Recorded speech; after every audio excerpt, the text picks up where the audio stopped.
ici François Desrosiers pour les ateliers Lauzo. On n'a pas toujours une Sylviane avec nous pour faire en sorte que notre flash ne soit pas sur la caméra. Parfois, souvent, quasiment tout le temps, on travaille tout seul. Pour ça, ce qu'on va faire, c'est qu'on va utiliser un trépied sur lequel on va pouvoir installer notre flash à distance. J'aime bien utiliser un petit trépied Manfrotto 001 qui est très petit au niveau du transport, facile à monter et qui nous donne une très bonne stabilité. Sur le dessus, j'ai pris une braquette pour les flashs, 0,26 de Manfrotto. Donc, encore là, qui va être très, très compact, solide et qui me permet d'installer soit un parapluie ou tout simplement comme ça, mettre le spigot avec le flash directement. Vous voyez, ça, je le visse en dessous. Je pourrais avoir d'autres sortes, mais ça va très bien. Et maintenant, on peut l'installer directement sur le trépied. De cette façon-là, je vais être capable de travailler seul avec mon flash qui serait à l'extérieur de la caméra. Mon résultat est super intéressant. Et vous voyez, en plus d'avoir changé la lumière, ce que ça a fait, c'est que ça a changé notre modèle aussi. L'autre chose que je vais faire par rapport à ça, c'est que je vais travailler en sans fil. Parce que maintenant, l'avantage qu'on a avec nos nouveaux boîtiers, c'est qu'on est capable de contrôler nos flashs sans avoir de câble comme celui-ci, qui nous limite beaucoup entre la caméra et notre flash. Je vais vous montrer comment on installe le tout. Maintenant que mon flash est sur un trépied et que je n'ai plus de câble, bien, je vais pouvoir travailler d'une façon beaucoup plus moderne. Je vais me servir de mon flash intégré comme contrôleur et de mon flash à l'externe comme flash asservi. Je m'assure qu'il soit bien en mode remote et que je vais lui assigner un groupe, un canal. Les groupes, c'est vraiment pour déterminer mon flash, où il va être placé. Habituellement, mon groupe A va être ma lumière principale. Si, comme là, j'ai seulement un flash, bien, je vais avoir juste le groupe A à m'occuper. Je peux avoir jusqu'à 3 groupes aussi que je peux installer. Donc, mon groupe A, lumière principale, mon groupe B, lumière de remplissage, et mon groupe C, mettons, la lumière de fond. Ensuite, j'ai les canaux. Chaque photographe est relié à un canal. Donc, il faut vraiment que je m'assure que tous mes flashs soient sur le même canal.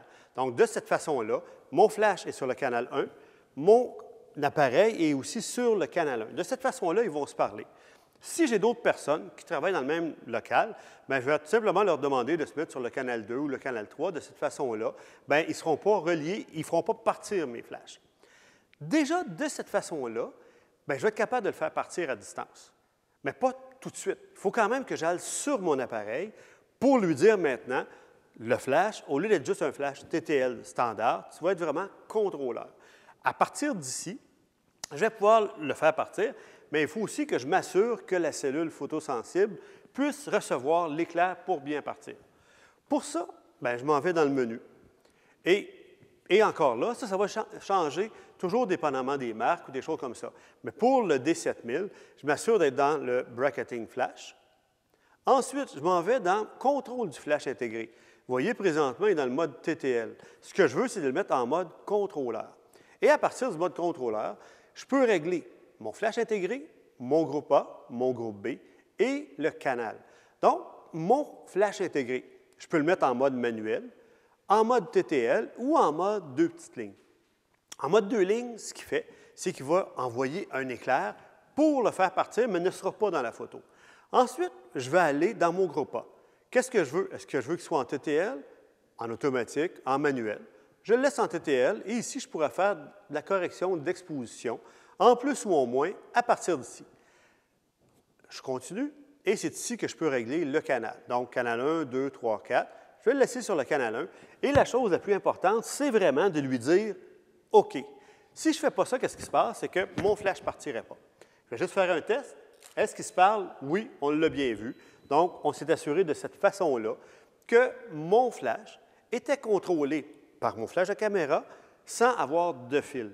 C'est vraiment la beauté, je vous dirais, l'avancée qu'il y a eu au niveau du flash dans les caméras modernes, de pouvoir contrôler nos flashs à une certaine distance sans avoir de fil.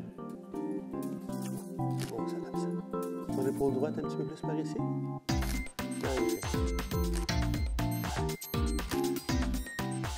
Et si je veux être encore plus sûr de ne pas que mon éclair, parce que ça fait quand même un pré-éclair, qu'il ne soit vraiment pas dans la photo, ce que je vais faire, je vais lui mettre un petit diffuseur infrarouge.